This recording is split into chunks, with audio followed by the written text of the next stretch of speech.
Good morning, students. Till now we studied about the different types of feedbacks. In that we discussed the negative feedback amplifiers. As in that we said that positive feedback is used in the oscillators.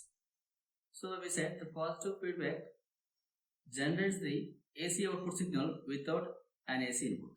So we can say these oscillators are working with the positive feedback. So oscillator is defined as it is a circuit which generates an AC waveform without using an AC input. It is called oscillator. As that AC output may be a sinusoidal or triangular or rectangular or sawtooth waveform. There will be different AC waveforms. As commonly we call the a circuit which generates the sinusoidal output, then that is called oscillator. The other circuits will generate the different type of waveforms that may be a square, triangular, sawtooth, and etc. That circuits are called waveform generators. Yes. So here we can write a circuit which generates AC waveform without using AC input is called oscillator.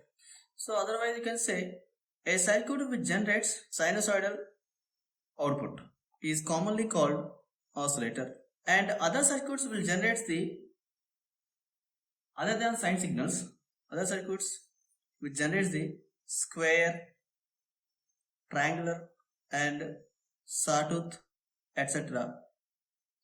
are known as waveform generator.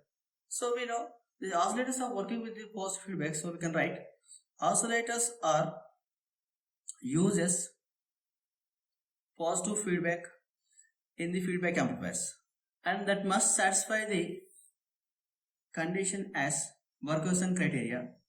So when we are having the positive feedback and the circuit must satisfy the Barkhausen criteria. We'll see the Barkhausen criteria in next. According to the frequency of the signal generation, that oscillators are different types. That are, we can write according to frequency generator. So that are audio frequency oscillator. So the range of audio frequency is up to 20 kHz.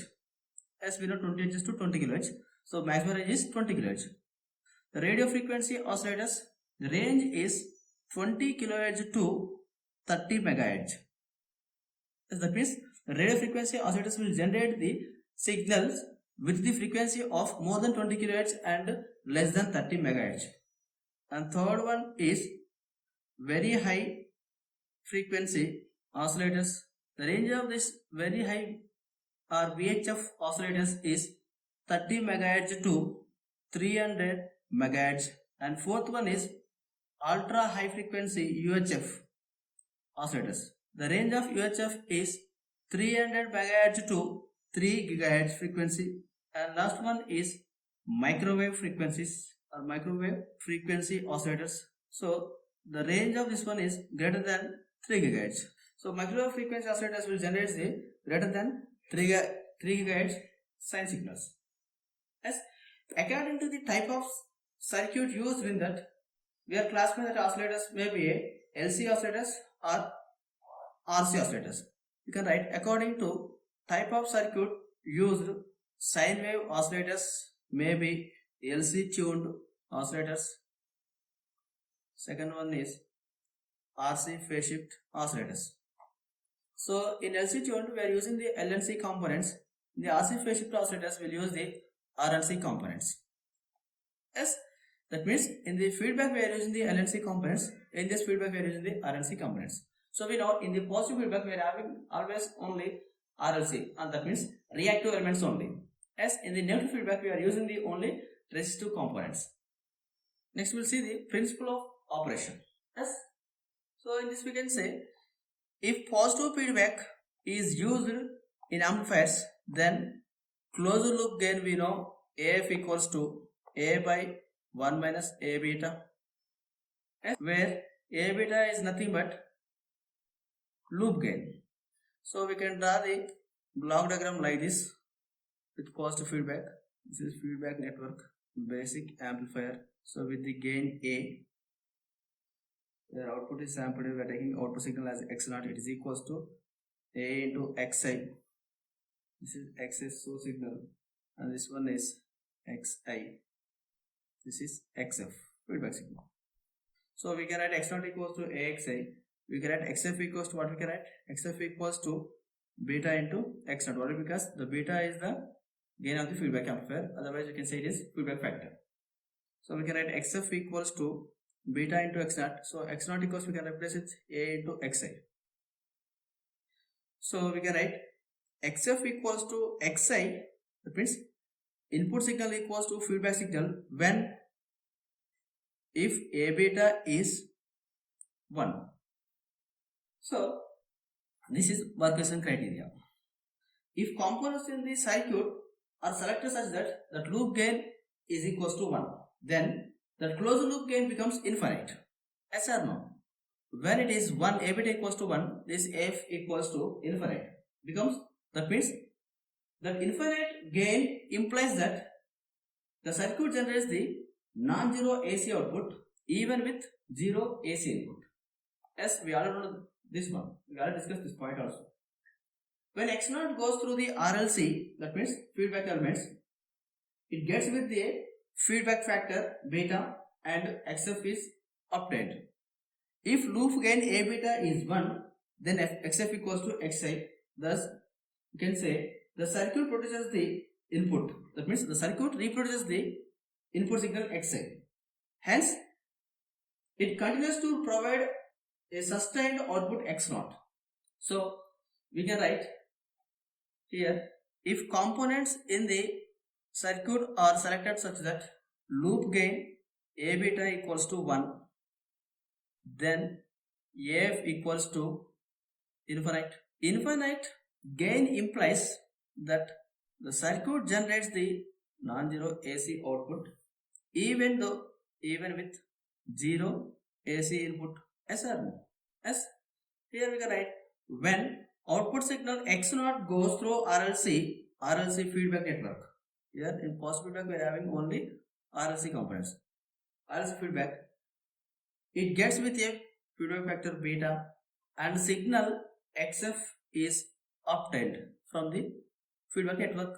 Here I am writing, if loop gain A beta is equals to 1, then XF equals to Xi. Thus, circuit reproduces the input Xi and X0. Hence, it continues to provide a sustained output X0.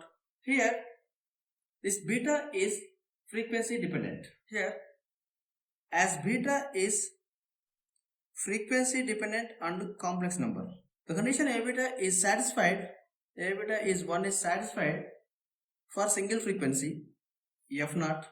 Due to this, input Xi and output X0 will be a sinusoidal signal of frequency F0.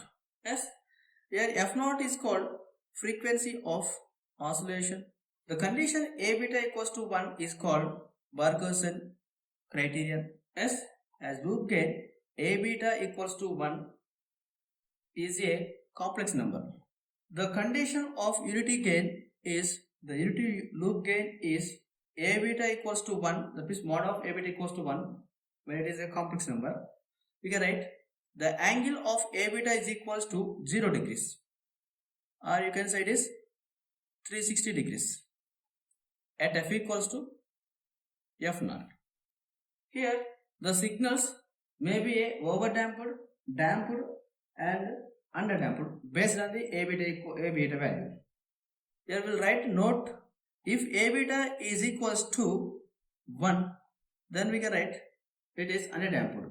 That means if A beta equals to 1, then amplitude of oscillation remains constant. So we will draw the output waveform like this. Yes, it is constant. So this is called undamped oscillations. Point 1. Second point, if A beta is less than 1, then amplitude of oscillation decreases with the time, and finally oscillation decreases. Yes, nothing but damped oscillation. So initially it is high amplitude, then after it is moving less, sometimes it may be decreases. So this is nothing but damped oscillation. Yes. And third condition, if A beta is greater than 1, then amplitude of oscillations increases with time. Practically, amplitude increases up to maximum value and then it becomes constant when transistor about non-linear. Means the amplitude of the oscillations increases when the transistor is in the linear. After that, it becomes the constant when the transistor is about non-linear. So we can draw the waveform like this. Initially it is increases. Just after reaching the maximum point, it is constant. So this is called growing oscillations. Why? Because it is increasing with the time period. So in practical oscillators, mod A beta is keep slightly greater than 1 due to two reasons. Why? Because suddenly the beta may be decrease, or that open loop gain does not make the loop gain A beta is less than 1. So we are always choosing this A beta is greater than 1. Yes or no? Suddenly if A is decreases, then we will not get the Burger criteria. Will not satisfy the Burger criteria. And second one, the sinusoidal output of a large amplitude can be obtained because that amplitude is grows with the time. Yes, when we consider the A beta is greater than 1, then only the sinusoidal signal amplitude is increased with the time period. Yes, so the first reason is accidentally or suddenly increase in beta or A. Yes, so if anything A or beta, anything both are decreasing, then does not make the loop gain A beta is less than. You can write does not make the A beta is less than 1. Yes, we should not enter into this condition. That's why we are choosing A beta is greater than 1. Yes. Second one, the sinusoidal output, large output amplitude can be obtained because amplitude grows with time. Yes, we can get the large amplitude of the sine signal when we are choosing the A beta is greater than 1. Yes. So in practical we are always choosing the A beta is slightly greater than the 1. Yes. Next we will see the RC phase oscillators. Next we will see the RC phase shift oscillators. Thank you.